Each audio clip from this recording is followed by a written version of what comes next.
Assalamualaikum warahmatullahi wabarakatuh.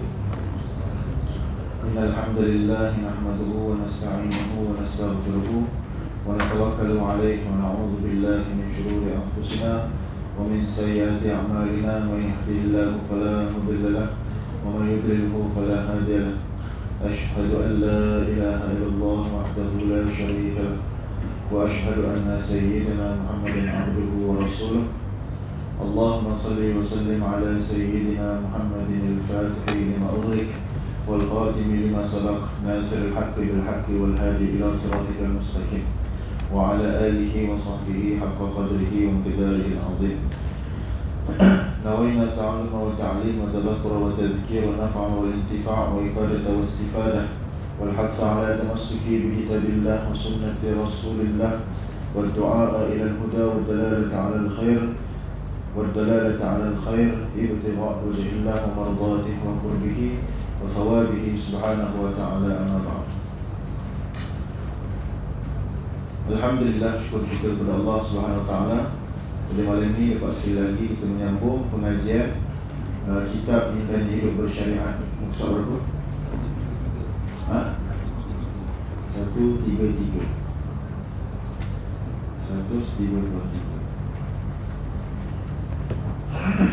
Bagaimana? Makhluk melangkah ini makhluk melangkah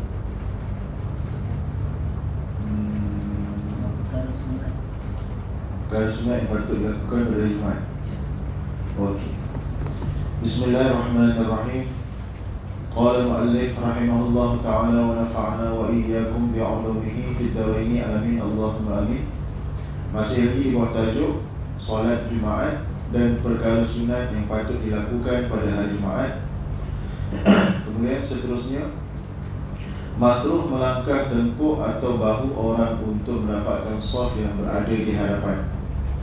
Makruh untuk kita melangkah untuk pergi ke hadapan. Kalau kita nak duduk di saf hadapan, maka kita datang awal. Tapi rasanya orang Melayu dia jarang buat begini, tapi orang Arab dia buat. Orang Arab dia buat macam ni. Dia bukan setakat langkah, dia pegang kepala kita. Kepala ni pegang. Dia pegang kepala kita, dia langkah. Pada orang Arab, budaya mereka pegang kepala tak apa. Orang Melayu je kan. Tapi orang Arab pegang kepala tak apa, jangan pegang punggung. Lelaki dengan lelaki pun tak boleh naik. Kalau kita lelaki sama lelaki, kita tepuk punggung tak apa. Tapi orang Arab tak boleh naik. Tapi kepala tak apa. Budaya dia macam tu. Kalau kita lelaki sama lelaki, orang Melayu kan, kita urut kawan kita kan. Macam duduk macam ni, kita urut belakang kan, urut, tak ada masalah. Orang Arab tak boleh naik. Sebab memalukan. Seolah-olah orang yang urut kawan ini seolah-olah mereka tu pasangan gay. Saya tahu macam tu. Orang Arab. Kita kalau lelaki dengan lelaki jalan tak pegang tangan. Orang Arab dia jalan pegang tangan. Macam bangla lah. Kan? Cuba orang Melayu Pak Haji balik jalan pegang tangan. Pak Haji Rupiah balik pegang tangan. Memang viral. Masuk dalam semban macam ada. Tengok sekejap kan. Orang Arab biasa jadi budaya macam tu. Tapi dalam masjid makruh kita melangkah-langkah orang untuk pergi ke saf hadapan. Kemudian sunat baca surah Al-Kahfi dan surah Yasin pada siang dan malam Jumaat. Amalan pada hari Jumaat adalah bermula selepas asar hari Khamis. Amalan hari Jumaat adalah bermula selepas asar hari Khamis. Maksudnya selepas asar hari Khamis tu dah mula dah amalan potong kuku, dah mula amalan mencukur bulu yang sunat dipotong, membaca surah Yasin, membaca Al-Kahfi dan sebagainya. Bermula selepas asar hari Khamis.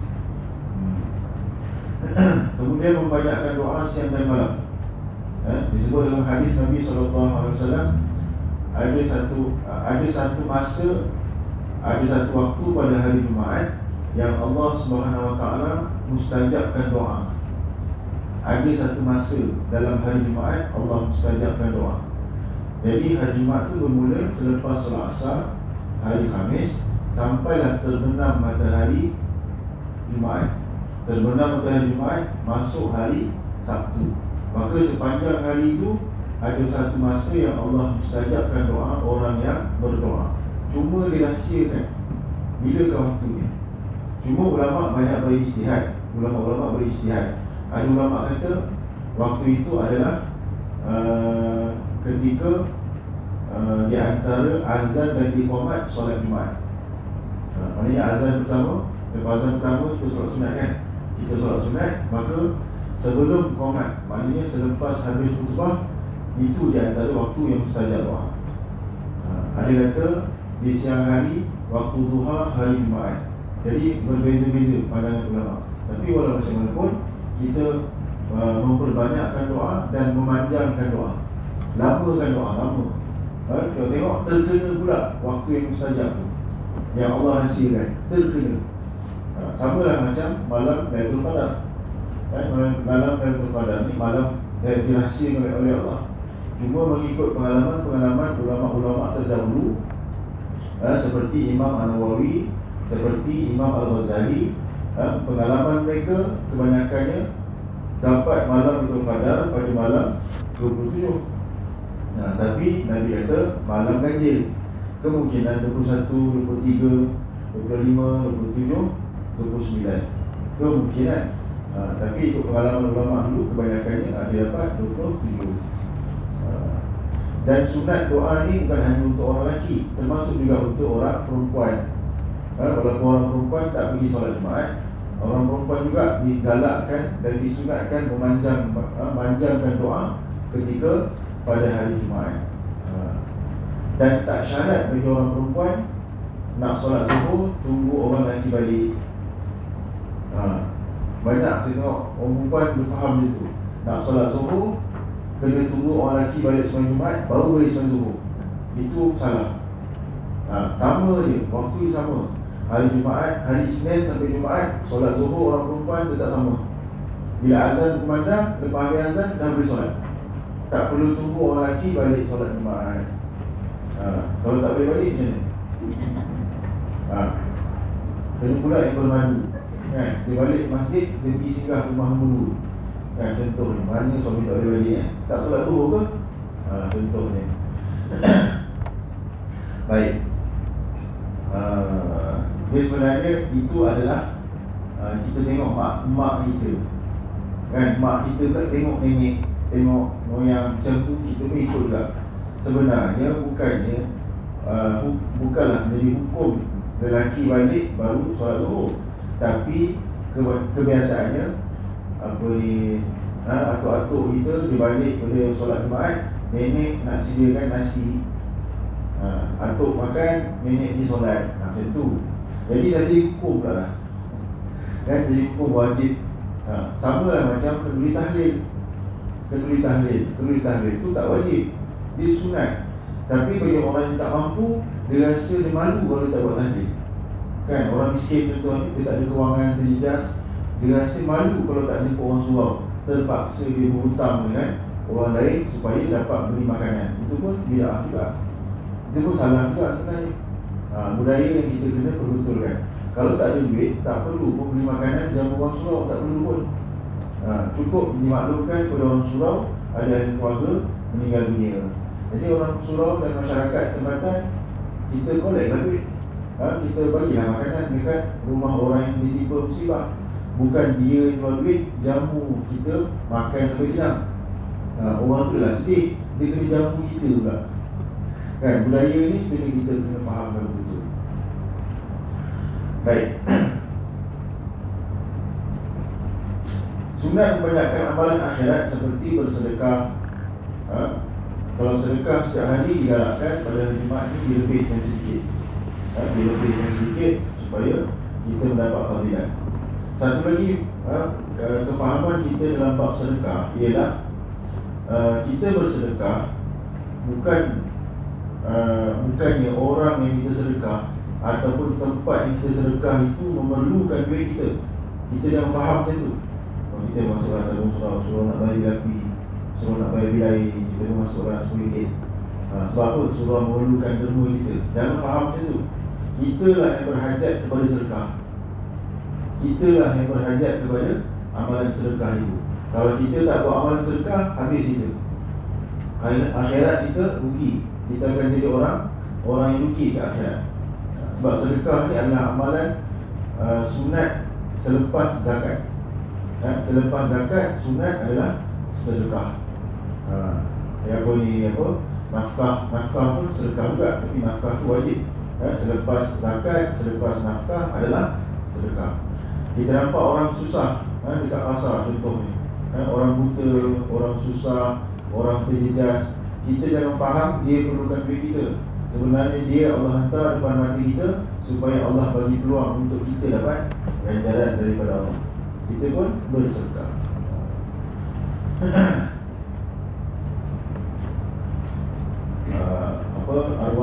Arwah abah saya sebelum dia meninggal dunia, sebelum beberapa tahun dia meninggal dunia, duit gaji dia sedekah dekat surau. Semua sekali. Tak ada. Apa ni? Oh ni jatuh. Arwah abah saya, dia rahsiakan, dia tak beritahu anak-anak dia pun. Tapi orang surau yang cerita, duit gaji dia semua dia bagi orang surau. Duit gaji semua sekali. Allah nak muliakan dia, meninggal dekat Mekah. Padahal dia bukannya orang kuat ibadat pun, biasa-biasa je. Dia orang kerja kerajaan, pergi surau macam biasa je kan. Tapi oleh kerana dia ada satu amalan, suka tolong orang, suka sedekah, Allah muliakan dia, meninggal dunia musim haji 2016. 2016 meninggal dunia. Mak saya pergi 2 orang, balik berdua, balik seorang. Pergi berdua, balik seorang. Terus duduk sana. Baik. Kemudian memperbanyakkan selawat ke atas Nabi SAW, amalan yang sangat dituntut pada hari Jumaat. Ada hadis Nabi SAW, Nabi pernah bersabda, akthiru salata alayya fi yaumil Jum'ah wa laylatal Jum'ah wa laylatil Jum'ah atau kama qala. Perbanyakkanlah selawat ke atasku pada hari Jumaat dan juga pada malam Jumaat. Pada malam Jumaat dan pada hari Jumaat. Malam Jumaat artinya Khamis malam Jumaat. Sekarang ni dah ada surau yang buat program Khamis malam Jumaat, bukan baca Yasin tapi buat amalan selawat. Pun bagus juga. Sebab Yasin ni dah lama dah, daripada zaman moyang kita dulu Yasin malam Jumaat. Tapi sekarang ni kita pelbagaikan, bukan hanya tumpu pada Yasin saja, ada juga amalan lain yang boleh diamalkan. Ada juga surau masjid yang buat suratul kahfi. Surah Al-Kahfi pun ada hadis juga. Selawat beramai-ramai pun ada hadis juga. Jadi semua boleh, tak ada masalah. Kuliah maghrib pun amalan fardu juga. Tapi kalau masjid surau yang jenis penuh kuliah setiap malam, Khamis malam Jumaat tu buatlah Yasin ataupun Al-Kahfi ataupun selawat. Tapi kalau ini surau masjid yang jarang-jarang ada kuliah, ada ustaz tu free Khamis malam Jumaat je, maka kita kena afdalkan kuliah daripada baca Yasin dan juga membaca selawat. Sebab kuliah tu fardu, selawat tu adalah sunat, Yasin adalah sunat. Sebenarnya amalan Yasin ni bukan Khamis malam Jumaat. Sebenarnya setiap pagi subuh kita kena baca Yasin. Setiap hari. Sebenarnya itu amalan ulama terdahulu sampai sekarang. Di madrasah tempat saya belajar, setiap pagi baca Yasin, setiap hari. Sebab Nabi kata apa? Barang siapa yang membaca surah Yasin di awal pagi, Allah akan sempurnakan hajatnya satu hari. Allah akan permudahkan, Allah akan sempurnakan dia punya hajat pada hari itu, dan juga apa niat dia. Jadi setiap pagi lepas subuh amalkan Yasin. Dia akan jadi apa? Dia akan jadi wirid kita setiap hari. Lama-lama dia akan jadi sedap. Mula-mula memanglah mengantuk sampai separuh ayat je dia terlelap. Sambung lagi, tak habis terlelap. Itu mula-mula. Tapi lama-lama dia akan jadi sebati dengan diri kita. Cubalah amal. Lepas asar kita amal suratul Waqiah. Lepas asar baca suratul waqiah. Surah menjemput rezeki. Suratul waqiah ni siapa yang baca, Nabi kata orang itu tidak akan jadi fakir. Orang itu tidak akan jadi fakir. Walaupun dia tak kaya, tapi dia takkan jadi fakir. Fakir ni artinya orang yang meminta-minta kepada orang lain. Takkan jadi fakir. Ibnu Mas'ud radhiyallahu anhu mengajar anak perempuannya setiap malam membaca suratul waqiah. Surah yang berceritakan tentang akhirat, syurga, neraka, setiap hari. Baik. Mendirikan solat sunat tahiyatul masjid dan meringankannya ketika imam sedang membaca khutbah. Tahiyatul masjid ini apabila kita duduk di dalam masjid. Kalau kita saf terakhir contohnya dekat jalan raya, dekat jalan raya tak ada tahiyatul masjid. Banyak orang sampai kat sejadah je takbir. Nak tanya, tu solat apa? Solat apa? Kalau solat sunat qabliyah okey ada. Tapi tahiyatul masjid tak ada. Sebab kita berada di luar masjid. Samalah macam sembahyang raya. Kan? Kalau sembahyang raya kan, kalau melimpah orang sampai ke jalan raya, orang sampai je, dia tengok orang sembahyang, dia pun sembahyang. Tengok orang sembahyang, dia pun sembahyang. Sembahyang apa? Kalau sembahyang tahiyatul masjid tak sah. Sebab bukan dalam bangunan. Tahiyatul masjid syarat dia mesti dalam masjid. Dalam bawah bumbung masjid baru dikira tahiyatul masjid. Kalau surau tak ada. Surau tak ada tahiyatul surau, tak ada. Tahiyatul masjid saja. Baik. Hatta ketika khatib sedang khutbah sekalipun, masih lagi dituntut untuk kita buat tahiyatul masjid. Yang sunat muakkadnya adalah sembahyang ba'diyah Jumaat. Sembahyang ba'diyah Jumaat tu adalah sunat muakkad. Jadi orang lelaki jangan tinggalkan masjid selepas habis solat Jumaat, melainkan dia dah sempurnakan solat sunat ba'diyah selepas Jumaat. Melainkan kalau dia ada urusan yang penting sangat, ada urusan penting, maka tasbih 3 kali dan tinggalkanlah masjid. Jangan kita tinggalkan, melainkan kita ba'diyah lepas Jumaat. Bismillah.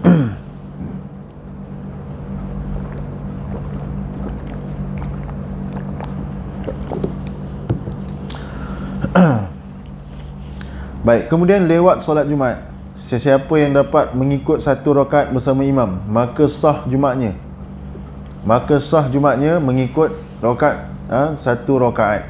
Sekurang-kurangnya rukuk pada rakaat yang kedua. Sempat dia rukuk pada rakaat yang kedua pada solat Jumaat, maka apabila imam bagi salam, dia cuma tambah lagi 1 rakaat saja. 1 rakaat saja. Kalau dia berselisih dengan imam, dia rukuk, imam sami Allahu liman hamidah, berselisih, dia rukuk, imam i'tidal, maka dia terlepaslah rakaat itu, maka dia perlu tambah lagi berapa rakaat lepas imam bagi salam? Kena tambah 4 rakaat. Jumaat ni dia ada lain sikit, dia punya hukum dia lain sikit, dia tak macam sembahyang fardu yang lain. Kalau kita terlepas saja rukuk pada rakaat yang kedua, maka kita perlu tambah 4 rakaat. Banyak orang silap. Dia sampai-sampai je imam tengah tahiyat akhir, dia pun takbir Allahu Akbar, duduk tahiyat akhir. Duduk tahiyat akhir, imam bagi salam, dia tambah lagi 2 rakaat. Maka tak sah lah Jumaat dia. Lepas tu dia pun balik. Sebab tu solat sembahyang dia perlu belajar dan beramal. Dia bukan beramal saja, dia kena belajar. Dia kena duduk kuliah apa semua supaya amalan dia jadi betul. Sesiapa yang terlewat sampai ke masjid dan dia dapati imam sedang membaca tahiyat akhir, maka hendaklah dia berniat solat Jumaat mengikut imam, tetapi dia melaksanakan solat zuhur 4 rakaat. Solat zuhur 4 rakaat. Sebab apa? Dia terlepas rukuk pada rakaat yang kedua. Saya pernah sekali tahun 2019, masa tu kan jual ayam kan, jual ayam kampung, penat sangat. Bawa kereta sampai dekat Masjid Ampangan, Masjid Sending kan, seberang jalan, tengok jam 12.30, mata ni memang berat betul, tarik seat lelap. Sedar-sedar je orang dah keluar dah. Rela Orang dah keluar. Masa tu kepala tengah pusing. Kenapa ramai ni? Orang pergi macam sembahyang raya pula ni. Ni kenapa ni? Sembahyang raya ke apa ni? Rupanya dah habis sembahyang Jumaat. Jadi saya buat muka tak malu, masuk masjid sembahyang Zuhur 4 rakaat. Tapi memang tak, mata tu tak boleh buka langsung. Memang tak boleh buat apalah. Jawapannya kena tidur lah. Tengah khutbah Jumaat pun nak terlelap. 2019 kan, penangan ayam kampung. Tahun ni nak jual ayam kampung lagi lah kan, tahun ni PKP dah tak ada. Solat Jumaat bagi wanita. Kaum wanita boleh melakukan solat Jumaat walaupun sunat, tetapi mereka tidak perlu solat Zuhur selepas itu. Orang perempuan boleh juga solat Jumaat dan tak perlu dia ulang semula solat Zuhur sekiranya ada peluang. Tapi sekarang ni tak ada peluang, bagilah orang lelaki sembahyang. Orang lelaki pun tak dapat saf, orang perempuan nak menyibuk apa kan. Jadi tak perlulah orang perempuan datang ke masjid. Kalau di kampung-kampung saya tengok ada orang perempuan datang solat Jumaat dekat belakang tirai apa, saf perempuan, dia duduk kat situ kan. Dia sebab orang lelaki tak ramai, kawasan kampung lelaki tak ramai, dia duduk, dia dengar sekali lah khutbah. Cuma dalam mazhab Syafi'i yang muktamad, yang paling muktamad, solat Jumaat ini mesti dilakukan, syarat sah ni adalah 40 orang lelaki akil baligh yang bermukim. Mestilah 40 orang lelaki tu mesti dia bermustatim di situ. Dia bukan orang luar walaupun seorang. Sekiranya bilangan dia 40 orang ngam-ngam. Ngam-ngam 40 orang. Jadi apa, mestilah 40 orang tu duduk dekat atas saf tu sampai bagi salam. Kalau seorang keluar tak sah solat Jumaat. Baik, apa yang saya nak beritahu kat sini, sekarang ni yang berlaku di Selangor. Kan, Selangor AJK je depan.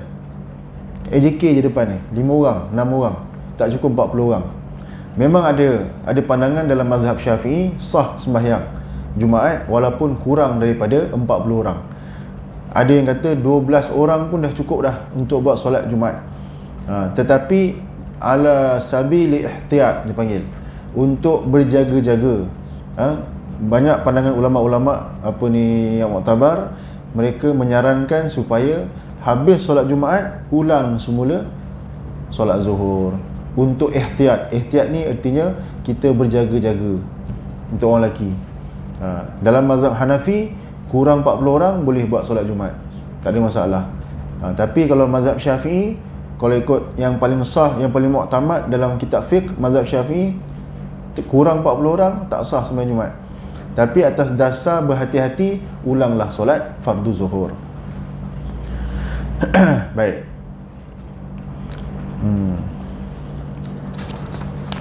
Setakat ni ada soalan tentang bab solat Jumaat?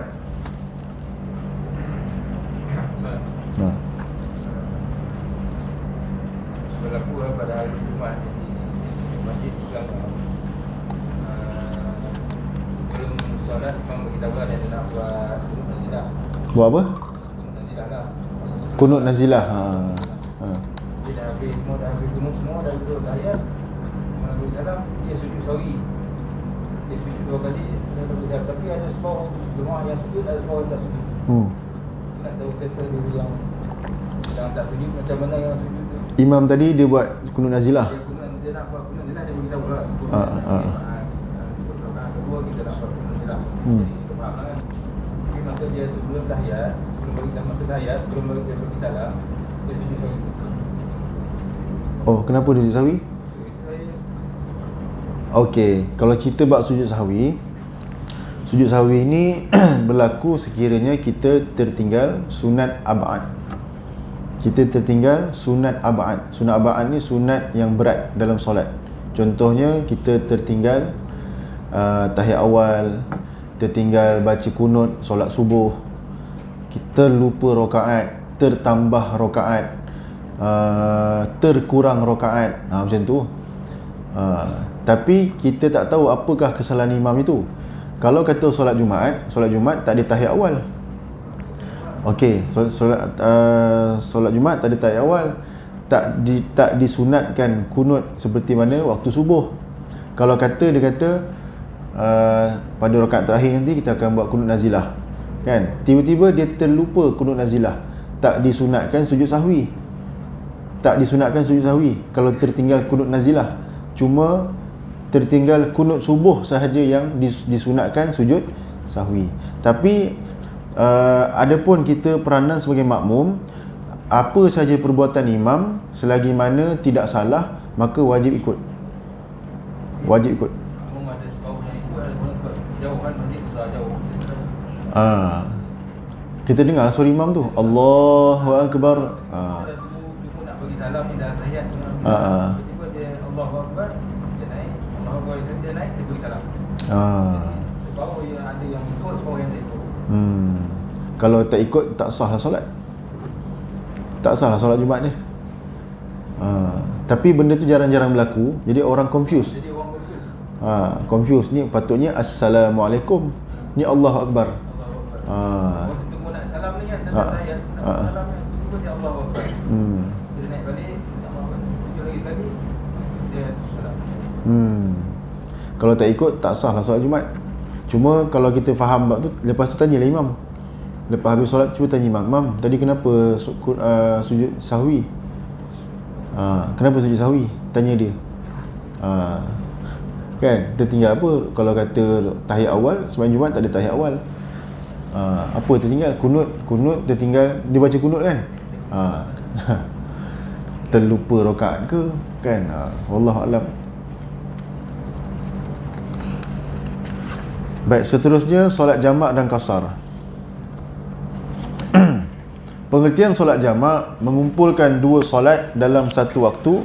Misalnya mengumpulkan solat zuhur kepada asar dan sebaliknya, serta fardu maghrib dengan isyak dan sebaliknya. Maka jamak ni artinya menghimpunkan. Jamak ni menghimpunkan dua sembahyang. Adapun qasar memendekkan. Jangan salah faham. Banyak orang faham saya buat jamak. Saya buat jamak, dia kata. Saya buat jamak. Maksud dia yang dia faham jamak tu artinya dua. Zuhur dua, asar dua, isyak dua. Itu bukan jamak, itu namanya qasar, memendekkan. Kalau dihimpunkan jamak dan qasar, artinya dia menghimpunkan solat zuhur dan asar, dan setiap solat itu dia buat 2 rakaat saja. Itu namanya jamak qasar. Kalau dia tak buat qasar, zuhur dia buat 4, asar dia buat 4, itu namanya jamak tamam. Jamak tamam ni yang jarang dengar ni. Jamak tamam, zuhur 4, asar 4. Kalau zuhur 2, asar 2 dipanggil jamak qasar. Tu. Tak apa, kita baca jamak dulu. Solat jamak terbahagi kepada dua, iaitu jamak takdim dan juga jamak takhir. Jamak takdim apabila solat zuhur dijamakkan dengan asar pada waktu zuhur. Solat maghrib dan isyak pada waktu maghrib dijamakan solat jamak takdim. Takdim ni artinya kita menarik waktu solat yang kedua ke dalam waktu solat yang pertama. Seperti solat isyak dalam waktu maghrib, solat asar dalam waktu zuhur. Itu namanya jamak takdim.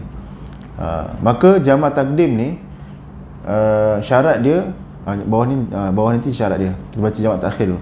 Jamak takhir pula melaksanakan solat zuhur dan asar pada waktu asar, solat maghrib dan isyak pada waktu isyak. Itu namanya jamak takhir. Jadi kita boleh pilih nak buat jamak takdim ke nak buat jamak takhir. Apa saja alasan, tak ada masalah. Kita bermusafir. Disebut dalam kitab Safinatun Najah dan juga kitab Safinatun Najah dalam kitab fiqh yang lain yang saya mengaji dulu, 82 km. 82 km. Tapi disebut dalam kitab fiqh manhaji 92 km. Tapi saya berpegang pada 82 km. Hatta kalau terkurang 2 km pun boleh buat lagi. 80 km. Boleh buat jamak qasar. Contoh kita travel, sampai kat hotel, kita pun dah penat, dah tidur, kita landing je azan zuhur, letak kepala atas bantal je, Allahu Akbar, Allahu Akbar, azan zuhur kumandang, aircon atas kepala pula, aduh sedapnya kan, nitik-nitik air aircon tu atas kepala, aduh ni tidur lah, mengantuk sangat ni. walaupun itu alasan dia, maka dia haruskan, boleh buat. Nak lewatkan solat zuhur, nak lewatkan dalam waktu asar, tak ada masalah. Ataupun nak shopping kan, tengah-tengah shopping azan zuhur, cakap dengan suami, bang kita buat jamak takhir lah. Okey lah, kita pusing lah, pusing cari apa, cek baju ke apa ke, masuk waktu asar kita pun pergi surau buat jamak takhir. Itu alasan dia pun tidak ada masalah, asalkan jangan kita buat maksiat je. Jamak, kalau kita buat maksiat tidak boleh buat jamak qasar.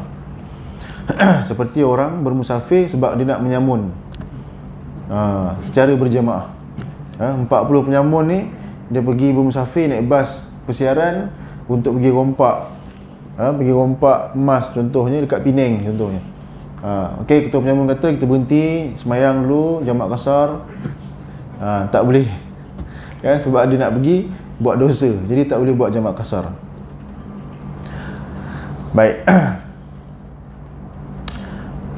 Syarat jamak takhir, berniat untuk mentakhirkan solat yang pertama pada waktu kedua ketika masuk waktu solat yang pertama. Syarat dia mesti masuk waktu solat pertama, baru dikira valid niat tu, baru dikira niat tu. Kadang kita niat pukul 11 pagi, kita dah niat dah kita nak buat jamak takhir. 11 pagi kita dah niat dah, tapi belum valid lagi. Valid tu maknanya diterima niat itu apabila masuk waktu zuhur. Masuk waktu zuhur, dengar dalam kereta azan zuhur, kita dah kata siap-siap, okey kita semua niat jamak takhir.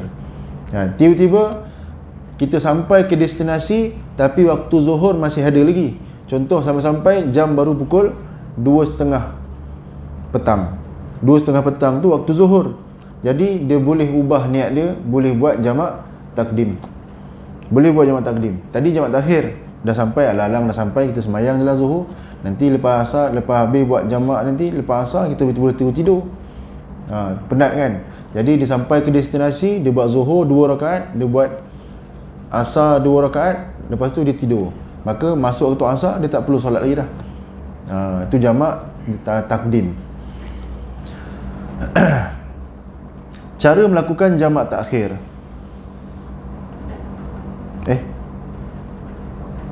Saya terlangkau. Patutnya jamak takdim dulu. Kita buat syarat jamak takdim. Dia punya perenggan ni macam lain sikit. Syarat jamak takdim dulu lah. Kita baca. Yang pertama hendaklah dimulai solat pada waktunya yang terdahulu. Artinya lakukan zuhur daripada asar dan maghrib daripada isyak. Syarat jamak takdim mestilah dia memulakan solat yang pertama dahulu, iaitu solat maghrib dan juga solat zuhur. Solat pertama ni solat zuhur dan solat maghrib. Lepas tu baru buat solat asar, lepas tu baru buat solat isyak.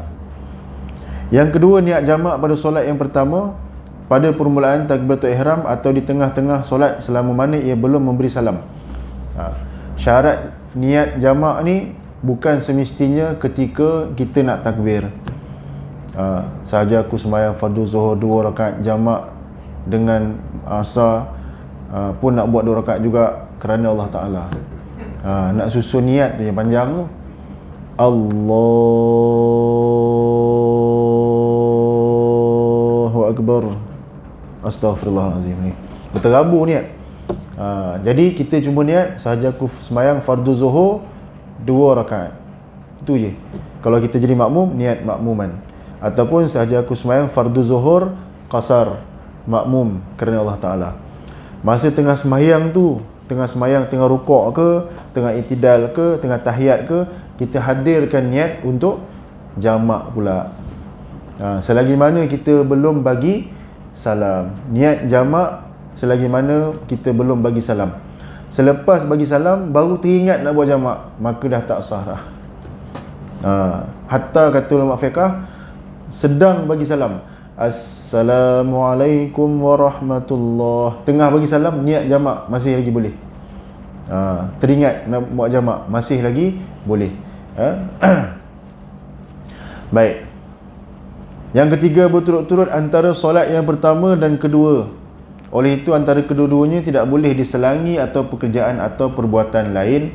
Sekiranya diselangi pekerjaan lain yang memakan masa selama 2 rakaat solat, maka hendaklah solat pada waktunya nanti sekiranya diselangi oleh iqamat dan mengambil wuduk, maka jamaknya tidaklah batal. Jadi jamak takdim ni dia kena muwalat. Muwalat ni mesti berturut-turut. Lepas bagi salam saja solat zuhur, Assalamualaikum warahmatullahi, Assalamualaikum warahmatullahi, terus dia bangun iqamat untuk solat asar. Dia tak boleh lepas habis solat zuhur 2 rakaat dia pergi minum teh dulu. Dia pergi minum teh dulu, cari barang dulu apa semua, lepas tu baru dia buat solat asar, maka terputuslah muwalat. Muwalat ni artinya berturut-turut. Melainkan kalau lepas bagi salam, wuduk dia terbatal. Wuduk terbatal, dia pergi ambil wuduk, lepas tu dia solat asar, maka tak putus muwalat. Baik, kemudian berkekalan musafirnya sehingga takbir solat yang kedua, tetapi tidaklah disyaratkan sehingga selesai solat. Baik, contohnya macam ni. Dia sedang bermusafir, contohnya. Dia nak menghala ke selatan, dia nak pergi Johor Bahru contohnya. Dia keluar je highway, dia berhenti dekat perhentian yang pertama, perhentian Senawang. Kan? Perhentian Senawang, perhentian yang pertama kan? Ada surau tak situ? Ada surau? Tak ada. Contohlah dia semayang dekat atas apa? Apa panggil? Wakaf kan? Dia semayang, dia bentang sejadah, dia semayang situ. Dia semayang situ. Antara Seremban ke kawasan tu baru berapa kilometer? Baru berapa kilometer? Tak jauh sangat kan? Tak jauh sangat pun. Dah boleh dah buat jamak kasar, dah boleh dah. Walaupun baru 5 km, 10 km, asalkan dia dah keluar kawasan Seremban. Dia dah dekat highway dah. Tiba-tiba lepas habis solat zuhur, dia pun dah bagi salam, tiba-tiba dia nak batalkan dia punya perjalanan, ataupun dia buat temu janji dengan orang tu tak jadi nak jumpa. Dia kata hari ni saya tak boleh jumpa tuan lah, minta maaf lah, kita jumpa bulan depan je lah. Dia tengok WhatsApp, kita jumpa bulan depan, dan dia niat untuk tak nak teruskan perjalanan. Jadi solat zuhur dia tadi 2 rakaat tadi, dia kena ulang balik buat 4 rakaat, dan dia tak boleh buat solat asar selepas tu, tak boleh. Sebab dia dah niat untuk tidak teruskan musafir. Dia dah tak boleh buat solat asar, dan dia tak boleh kasar solat zuhur. Boleh faham tak setakat ni? Kan? Dah azan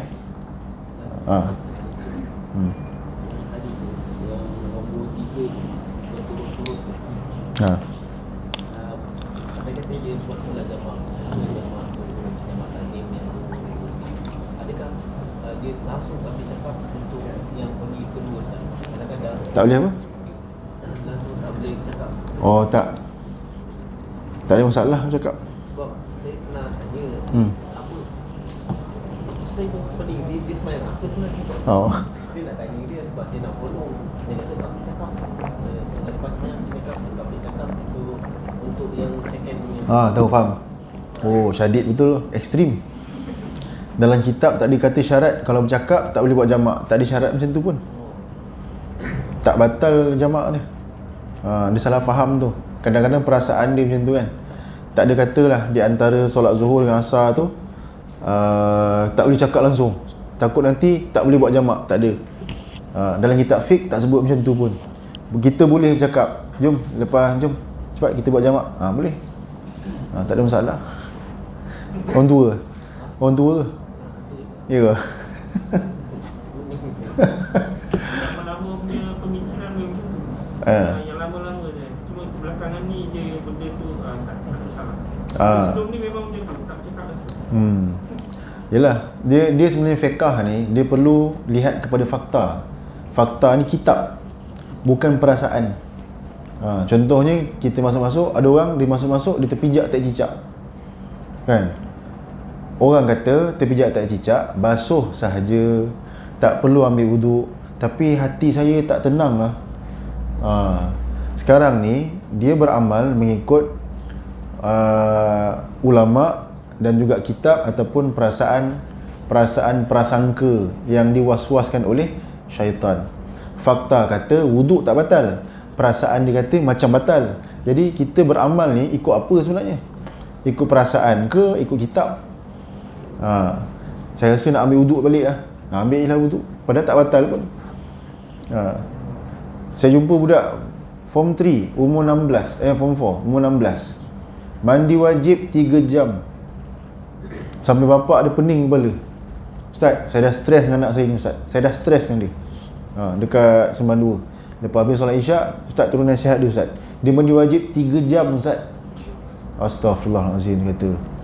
Satu hal. Lepas tu dia tak berhadas, tapi dia rasa dia berhadas. Dia kencing. Saya rasa Ustaz, saya keluar air mani, bukan air kencing, kata. Astaghfirullahalazim. Ini kalau kau kahwin ni, pening kepala mak mentua kau ni. Memang tak mandi wajib lah bapak mentua kau seorang je lah. Sampai cerah pukul 8 bapak mentua kau duduk depan pintu. Kau bapak mentua kau duduk kodok subuh.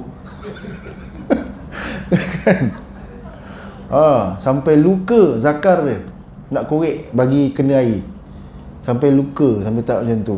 Sampai tengah mandi, kata Ustaz, tengah-tengah mandi wajib, dia buka pintu bilik air. Dia kata, ayah, dah sah ke mandi wajib saya ni?